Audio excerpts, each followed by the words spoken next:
pendengar, apa kabar sobat Giwar? Selamat datang di Paman Podcast ala Mangunan. Semua orang adalah guru, iya kan? Salam Maria dadi Santa Nokia gitu. Ampuhe donga ya. Ampuhe donga ngomong karo mboke akhirnya anake krungu.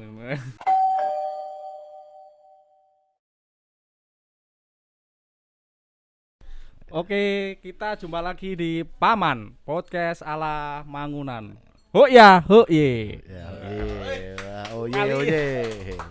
Kali ini kita akan kedatangan tamu. Wah, tamunya itu tinggi besar, wah, gede dhuwur tur cendhek. Piye kuwi?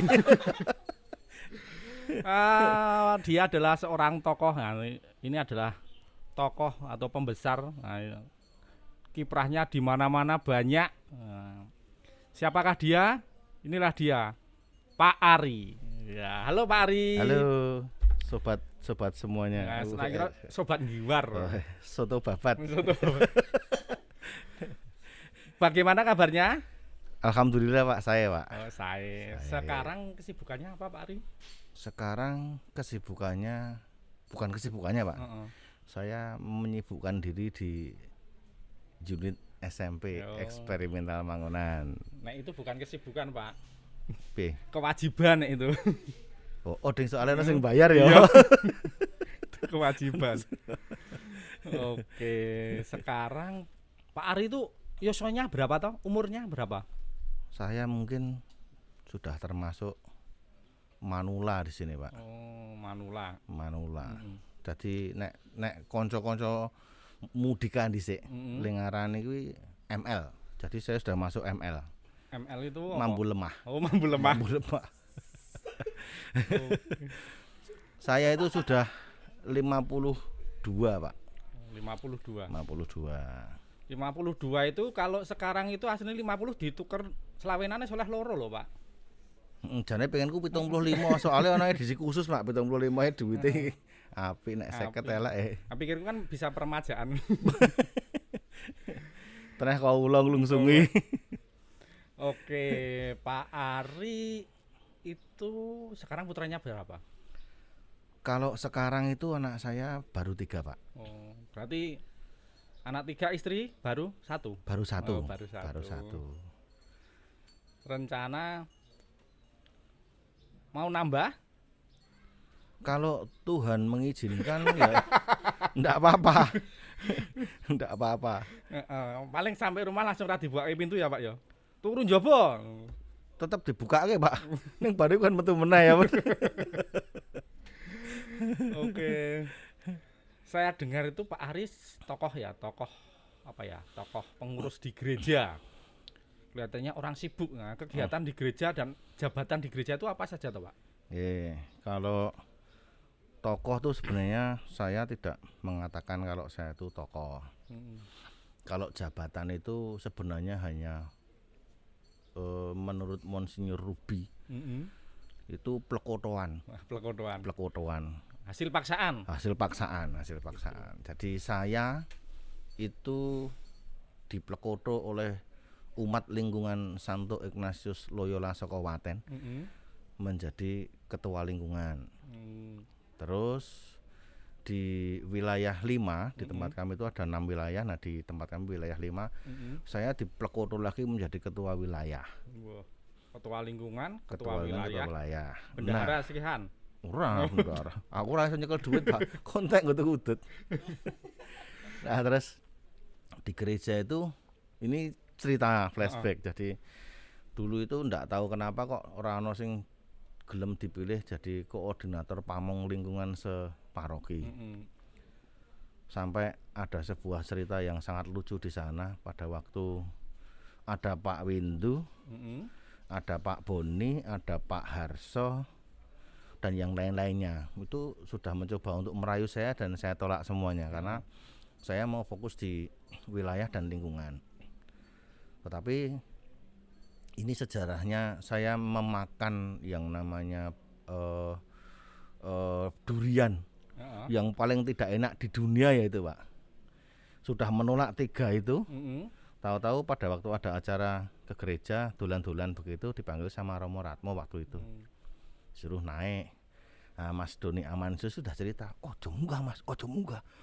Bahaya mlebu kandang macan kuwi. Waduh mati aku. Arep ora munggah piye, nek munggah kuwi Romoku ora penak to. Naik saya ke atas. Mas, lega. Dia Romo. Kan buah-buahan wis pilihan ngono kae. Terus akhirnya saya cuma mengambil 2 pungge itu durian. Makan, baru makan ditanyain sama Romo. Dia wis dijak ngobrol karo Pak Boni. Tentang apa Romo? Tentang koordinator pawonglingan separoki gitu kan. Sudah Romo, terus piye? Ya saya Romo, 1 saya merasa tidak mampu, yang kedua engko lingkungan karo wilayahku kewer-kewer mau kasihan. Saya baru mau mencoba untuk membangun itu gitu. Pak Pintu ya wis ngomong. Sampun Romo. Terus piye? Ya mau tolak. Lah nggih. Terakhir Pak Harso.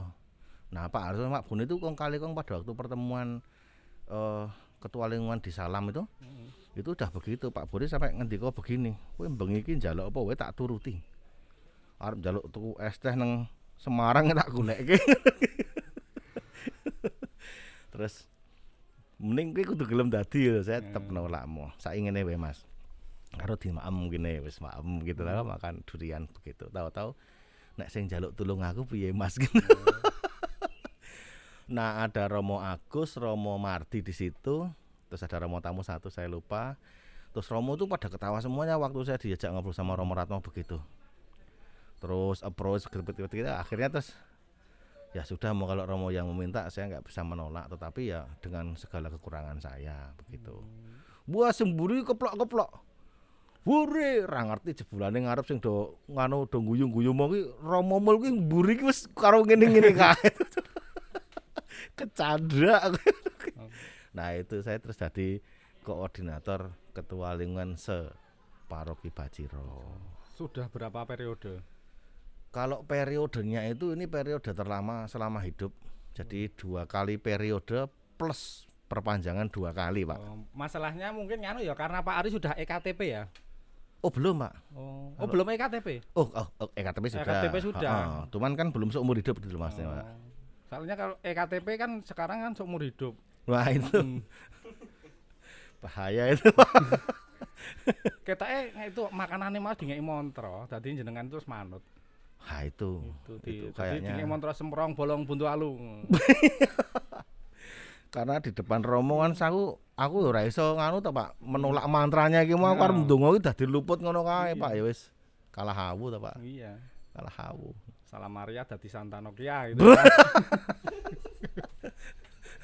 Apa iki? Apa iki? Oke. Terus selain kegiatan kesibukan di gereja, Pak Ari kesibukan di rumah apa? Apakah juga menjadi tokoh penting di masyarakat, semacam bendahara, pengurus? Oh, jangan-jangan wakil dukuh. Ndak, saya sudah purna di RT. Di RT saya purna. Tadinya saya jadi sekretaris RT. Oh, sekretaris RT. Sekretaris RT terus sebenarnya mau dinaikkan menjadi ketua RT, tapi saya menolak karena kesibukan di gereja memang sudah tidak bisa ini lagi ditinggalkan, jadinya ya gelem ra gelem kudu menolak, Pak. Jadi ketua RT itu enak loh, Pak. Enak nek ono kasus ngono ki mau enak banget, Pak. Enak tenan dadi ketua RT iki. Ana apa-apa mlayune nang RT, Pak. Seram jantung, Seram seram kramota ngono ta, Pak. Wis ngeri. Wis masalah ra iso mangan ya mlayune nang RT. Oke. Selain tadi di gereja sudah menjadi tokoh, di kampung sudah. Sekarang hobine Pak Ari apa? Krungu-krungu Pak Ari hobine mancing. Hobi sebenarnya. Nanti koncone ra dibukake lawang ro bojone. Hobi sebenarnya banyak, Pak.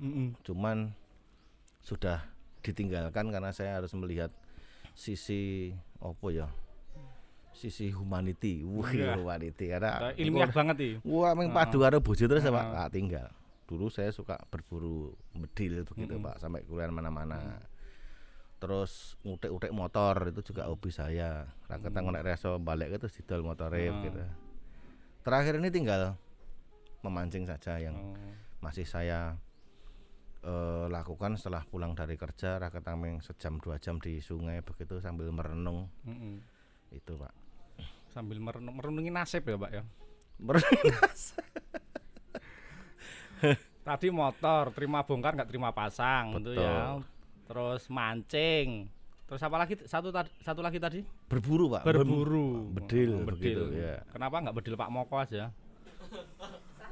Saya itu sebenarnya merasa kasihan itu loh Pak. Kasih ya. Oh, soalnya wis bolong siji Pak.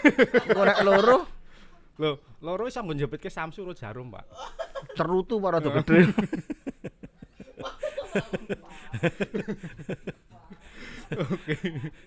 Oke. Terus Pak mau ganti Pak mau kleru toh. Pak Ari kenapa bisa terdampar masuk di instansi atau di yayasannya Romo Mangun? Wah, ini iso ceritanya kepiye Pak? Iso telung dina telung bengi engko Pak iki Pak ceritane. Jadi begini. Saya itu dulu bekerja di sebuah farmasi. Sebuah farmasi, ada 3 farmasi yang saya pernah terjun di dalamnya. Nah, setelah saya balik ke Jogja lagi dari berguru di 3 farmasi itu, terus saya menjadi marketing pribadi Pak. Jadi dulunya di farmasi hanya memasarkan produk obat saja, terus menjadi marketing, makelar everything. Apa-apa dadekke duit ngono ki mau wis. Karena memang ada satu tujuan yaitu mendampingi anak. Karena waktu itu anak saya yang kecil sendiri itu masih playgroup. Yang nomor 2 itu masih SD kelas 1 kelas 2 begitu, terus kakaknya itu masih SD kelas 4 kelas 5. Jadi harus ada yang mengantar dan menjemput itu. Jadi saya mencari duitnya ya setelah itu. Setelah itu proses berjalannya waktu jadi makelar brokeran tanah rumah begitu ya lumayan lancar Pak. Lumayan lancar. Wah, aku iso diajari ki iso Pak. Cocok. Boleh Pak. Nah, katanya Pak Presiden Jokowi itu banyak membawa berkah di mana-mana ya Pak. Dia membangun jalan, membangun banyak hal yang dia bangun. Tetapi kok orang dadekke berkah aku gitu loh Pak. Karena pada waktu pilihan presiden itu saya itu mengalami tidak closing selama 1 tahun persis. Itu eranya kepemimpinan Jokowi. Cundel Pak. Cundel. Nek Romo Alip ling ngendika pokoke anggere cerita ono kacu diundel-undel terus ceritane cundel. Nah, di tengah kegalauan seperti itu saya hanya berdoa. Saya merasakan ada sesuatu hal yang jujur kalau saya boleh ceritakan, saya minta kepada Tuhan Yesus itu seorang dikei Pak. Mbuh ora ngerti aku, ora apik karo aku ora ngerti aku. Ya mungkin pas enggak hari Jumat, coba nek pas hari Jumat kan banyak diskon biasanya. Nah itu. Wah, mungkin itu tak coba nih. Terus saya punya temen itu namanya Ivo. Saya mencontoh dia akhirnya. Nganu Pak Dap, jenengan ki nek ndonga nyuwun karo Gusti Yesus ra dikeki ya. Laporke wae. Laporke sapa? Mbokne. Nek mbokne iki nek nembung ki halus buat ngono kae terus mesti diparingi ngono. Ah udah, akhirnya malam itu saya lapor sama si Mbok. Bunda, saya gundah dan gulana ini karena kendel wis ora ngebul nek kaya ngene iki ming padu terus ndak antoh. Saya pasrah.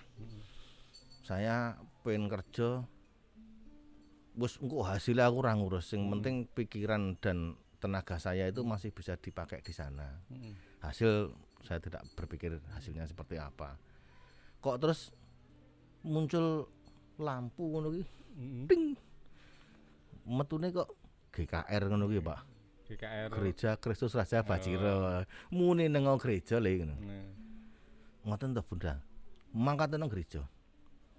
Kok ngopo aku nek tak delok rokokku gare loro to, Pak. Wah, iki meng rokok bari loro nang gereja ra ndek duit kaya ngene iki ngopo iki. Kono-kono nek koncone akeh mesti ngobrolnya panjang kali lebar to, Pak. Wah, iki ra iso apa-apa wis. Mangkat lah aku mangkat. Sampai di gereja turun nganti rokokan begitu, katokan cendak gitu, ketemu sama sobat ngiwar saya, Pak Windu. Pak Windu. Pak Windu. Ora ngerti ceritane tekan ngendi-ngendi ngerti-ngerti langsung, "Lek kowe gelem nyopir, Lek?" Sekolahan butuh sopir e. Gelem.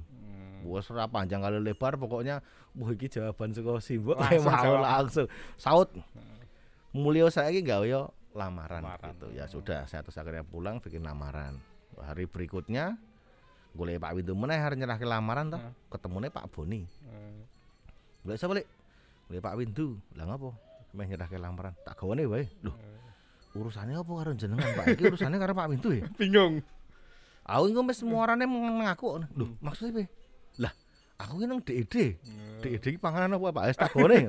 Wis siap-siap kok diinterview karo Romo. Secepat itu. Wis ta apa? Wis dikono Pak Boni. Malam itu di WA, sesuk siap-siap lho ya. Ya wis. Akhirnya pagi disampaikan ke Romedi, jam 11-an saya dipanggil. Pokoknya jam 11 tekan Kuera. Alamatnya iki golek ono, ya sudah. Dan akhirnya saya diwawancarai sama Romedi, tidak panjang kali lebar. Waktu itu Romedi cuma ngendika, "Nek kowe mlebu ning kene iki aku seneng." Dan senang sekali nek Pak Ari bisa bergabung begitu. Ora perlu takon apa-apa, pokoknya jenengan bergabung saya suka. Aku ora ngerti backgroundku seperti apa di depan di mata Romo Edi. Wes. Akhirnya nggih Romo ngendika engko gaji ngene ora tak gagas. Tak gagas sama sekali begitu. Yang penting kerja dulu gitu. Kerja wis. Cekeli kunci. Njaluk duit Mbak Lucy 200.000. Mobil gitu kok ana bensin 100 gowon sing paling penak sing endi ngono. Oh nggih Romo. Tak tukone bensin nang Merican itu balik. Semuanya enak ya Romo. Tapi nyamannya sing ndi Pak? Nah kalau untuk antar jemput ya nyamannya yang ada AC-ne Romo. Anek ngono kae Grand Max wae. Terus gimana Romo? Gowon mulih wae. Karo di rumah sisan wae. Dadi ngono antar jemput rampung parkire nang omahmu ngono terus dadi ngresiki dan sebagainya perawatan tak pasrahin jenengan begitu. Oje Romo siap. Wis ngono kuwi, Pak. Terus mlebu, terus hari berikutnya mulai methuk bocah-bocah. Pose sini bingung sing dipethuki rupane kaya ngopo ya ora ngerti. Itu sekolahnya waktu di Mangunan atau sudah di Sorogenen, Pak? Pas Mangunan. Oh, masih di Mangunan ya, masih Mangunan. Masih Mangunan. Terus seiring berjalannya waktu kan ada dua tempat Pak, Mangunan sama Sorogenen begitu. Sambil berjalan begitu. Hanya begitu. Berarti nganu ya Pak. Ampuhe donga ya. Ampuhe donga ngomong karo mboke akhirnya anake krungu. Ketoke ngono kuwi Pak. Ketoke ngono. Berarti aku sesuk ngomong apa tak ngomong mbok kowe. Tapi ya anu ya Pak. Kadang-kadang itu kalau kita tuh menginginkan sesuatu yang lebih begitu ya malah ora mandi Pak. Malah ora mandi. Sak madya berarti ya Pak ya. Sak madya. Jadi ya cuman apa yang kita butuhkan koyo nang donga bapak kami itu belikan kami rezeki pada hari ini yang secukupnya ya wis kuwi tok. Sepenting cukup dino ya wis. Besok donga meneh. Itu jalan deh. Oke, jadi Pak Ari itu masuk pengalaman pertama jadi sopir ya Pak. Sopir. Walaupun sekarang sudah berkembang ke Sarpras ya. Sarana prasarana. Sarpras di SMP atau 3 unit? SMP Pak, SMP. Oke, di SMP. Nah, pengalamannya Pak Ari di Mangunan ini, karena kan di Mangunan ini semua orang adalah guru lah. Pengalamannya Pak Ari sebagai guru dalam arti apa ya? Dalam tanda kutip lah, bukan yang masuk ke kelas, tapi guru lebih langsung berinteraksi dengan anak itu apa? Waktu antar jemput misalnya. Pengalaman dari untuk siswa ya Pak. Iya. Siswa, oke. Pengalaman untuk siswa itu sebenarnya ada beberapa hal yang menarik. Saya tahunya setelah siswa itu mulai berjalan. Nah, berjalannya waktu itu kan saya tidak tahu latar belakang si siswa itu seperti apa. Karena saya begitu jemput ketemu seperti itu. Biasa ketemu salam pagi, sehat dan sebagainya seperti itu. Mulai dekat dengan anak-anak. Akhirnya banyak yang mulai cerita. Nah, dari beberapa anak yang ikut diantar jemput itu yang paling menarik itu ada 2 anak. Rasa tak sebutkan ngene ya, ora mendunia repot ngono. Nggak viral ya Pak ya. Iya. Nah, ternyata 2 anak itu memang betul-betul ya ada background yang melatar belakangi mereka sehingga mereka butuh bantuan. hanya sekedar mungkin cerita, hanya sekedar mungkin tinggal konco ngobrol. Terus mereka juga butuh aku kudu ngopo toh kayak gitu tuh. Nah itu. Nah dari hal yang seperti itu ternyata seiring berjalannya waktu tanpa sadar dua anak itu betul-betul ya mulai dekat dengan saya dan enggak tahu apakah itu mengcapture saya, enggak tahu saya seperti apa, tapi ada sedikit perubahan yang tadinya minder kalau enggak duduk dengan saya itu terus nangis. Tapi lama-kelamaan ya kita ajari enggak harus duduk sama Pak Ari. Duduk di belakang enggak apa-apa, itu semuanya temanmu, semuanya saudaramu. Mulai berani dan sebagainya. Nah yang satu memang agak sedikit mempunyai beban berat dan itu berat lah seperti itu. Prosesnya panjang dan akhirnya menemukan sebuah kepercayaan diri yang lebih dan sedikit demi sedikit bisa menghapus masa lalunya yang kelam seperti itu. Nah pada waktu sudah berjalan begitu panjang, baru gurunya cerita sama saya, masalahnya anak itu ini sama ini. Wah menjadi berat bagi saya. Waduh, kita tanggung jawabku berarti nek mendidik seperti itu ya bukan ngajari dan sebagainya seperti itu tidak, tapi ada beberapa hal yang menanamkan sedikit moral, terus sedikit keberanian seperti itu ke anak-anak dan akhirnya mulai muncul. Berarti kan anak-anak mulai didekati, didengarkan dia berbicara. Betul. Akhirnya Pak Ari bisa mendekati anak itu ya. Wah, ini pengalaman yang paling berharga. Dulu ya. Pada waktu saya di farmasi, saya pernah belajar.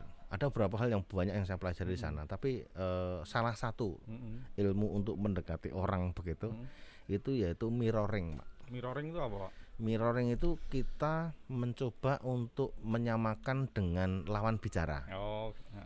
Nek lawan bicara ngomongnya buanter, nek ada rampul buanter kan misalnya kayak orang Jawa masuk di Sumatera begitu, orang digagas, Pak. Karena tidak sama levelnya begitu. Jadi mereka lebih mendominasi, kita ada di bawah begitu. Nah, kalau kita mau masuk dengan orang yang seperti itu ya kita harus menyamakan frekuensinya begitu. Baru bisa masuk. Tapi kalau orang-orang yang kita bawa atau kita ajak diskusi dan sebagainya itu mereka levelnya mencoba ngomongnya alon-alon, kayak priayi dan sebagainya, kalau kita ngomongnya berapi-api seperti itu ya tolak, nggak bisa masuk. Nah itu tergambar dulu pada waktu saya jadi medical representative salah satu perusahaan swasta, ya terkemuka pada waktu itu. Itu diajari masalah seperti itu, Pak. Jadi terus ini bisa dipakai begitu loh. Oke. Gitu. Mirroring ya, berarti mirroring bisa dipakai ya dengan betul pendekatan yang lain gitu ya. Betul. Tidak hanya untuk anak tapi untuk semua orang ya. Termasuk golek cewek gitu bisa ya, Pak ya. Ojo banter-banter ndak Pak Moko melu-melu. Rawanin Pak Moko. Iku topiknya tekan Pak Moko terus iki. Oke, sudah berapa tahun toh Pak Ari itu di Mangunan ini? Baru Pak, kalau di Mangunan saya berjalan 3 tahun. Jadi dua berjalan, baru mau ke 3 tahun. Ini berarti ini tahun ketiga ya? Ya, tahun ketiga sudah memiliki pengalaman yang besar ya, yang banyak terkait menemani anak, ngejak ngobrol anak, dan itu mungkin malah dikenang anak, diingat anak sampai besok dia besar. Seperti itu. Mudah-mudahan ya itu pengalaman menjadi guru di Mangunan seperti itu. Kemudian sekarang kalau di Sarpras di SMP, beban apa yang harus ditangani Pak Ari? Ya bukan beban, tanggung jawab. Ya, saya hanya mencoba untuk mengcapture sesuatu, Pak. Jadi dulu itu memang barang-barang yang sudah dimiliki oleh unit itu banyak. Ketoke kabeh ki duwe apa duwe begitu. Tetapi pengelolaannya itu mungkin menurut saya masih kurang bagus. Sehingga saya mencoba untuk memulai dari awal, kita tata, kita klasifikasi, terus kita masukkan ke buku inventarisasi dan sebagainya seperti itu. Yang paling unik adalah ini sebenarnya hal yang sepele, Pak, hal yang sepele. Mungkin kita terlalu hidup terlalu bergantung kepada orang lain. Jadi tidak sesuai dengan job desk kita ya gledeke kuwi ana sing nandangi itu. Hal yang sepele seperti itu yang harus kita dirombak paradigmanya. Berarti tanggung jawab atas apa yang dibawa belum belum maksimal Betul, itu ya. betul. Itu. Sebenarnya hal yang sepele misalnya mengambil gelas, piring, dicuci tidak dikembalikan. Hal yang seperti itu. Dan pada waktu sudah mulai kita proses berjalan begitu, sekarang sudah mulai ya puji Tuhan tertata rapi. Sedikit demi sedikit belum sempurna, tapi ya harapannya nanti the next yang menggantikan kita begitu sudah tahu oh prosesnya begini. Terus SOP-nya sudah jelas, alurnya sudah jelas dan sebagainya seperti itu. Begitu, Pak. Berarti bekas-bekas milik unit SMP banyak yang berpindah tempat gitu ya. Tidak di tempat semula gitu. Betul. Ya mungkin pada waktu guru-guru rapat dan sebagainya seperti itu lupa tidak dikembalikan di tempatnya. Okay. Ya mungkin dengan adanya paman ini kan guru-guru melihat mendengar wah berarti aku seneng juga tak balik ke itu. Entah siapapun gitu ya. Betul. Kalau tidak pun mungkin kita bisa memberikan sebuah contoh kepada anak-anak. Kalau misalnya ada barang yang kotor tidak sempat mengembalikan, ditaruh di tempat di mana yang bisa diambil oleh orang lain untuk dibawa ke sana, misalnya seperti itu. Misalnya di pojokan ruang guru begitu ada meja, terus ada anjang-anjang gelas ya Pak, gelas kotor. Rak-rakan, kalau orang Jawa bilang tuh rak-rakan. Tinggal ambil begitu, cuci kan tidak begitu berat begitu. Okay.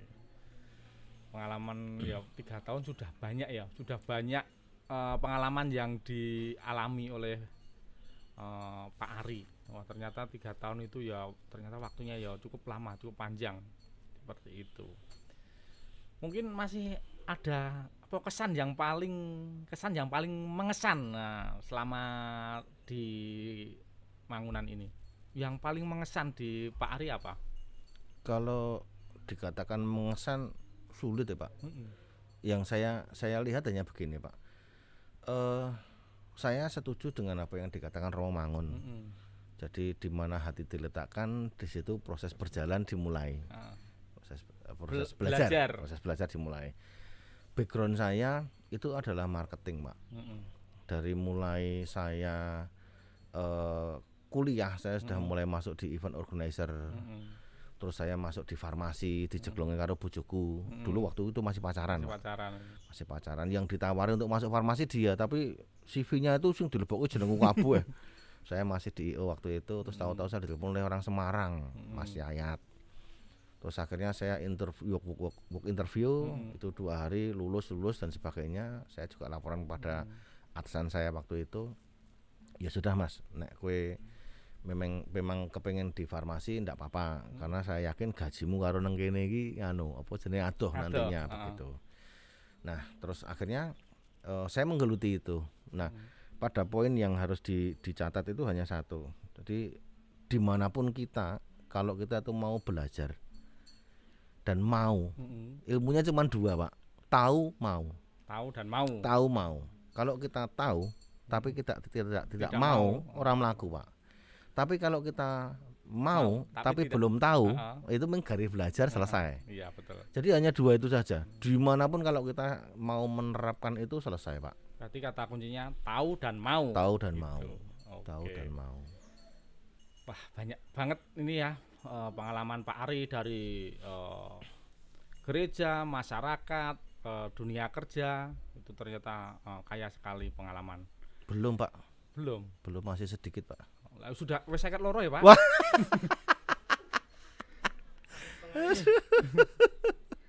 Wis setengah tiang luwih ya Pak. Setengah tiang luwih. Bonus 2 tahun. Oke, terima kasih Pak Ari atas Sama-sama. waktunya. Kita bertemu lagi di episode yang berikutnya. Siap. Semoga ini menjadi viral. Wah, Pak Ari viral. Viral. Apa ngerti jadi bintang film ya? Bintang film cocok. Binatang film gitu. Oke, terima kasih Pak Ari. Siap Tepuk Pak, tangan. terima kasih Pak.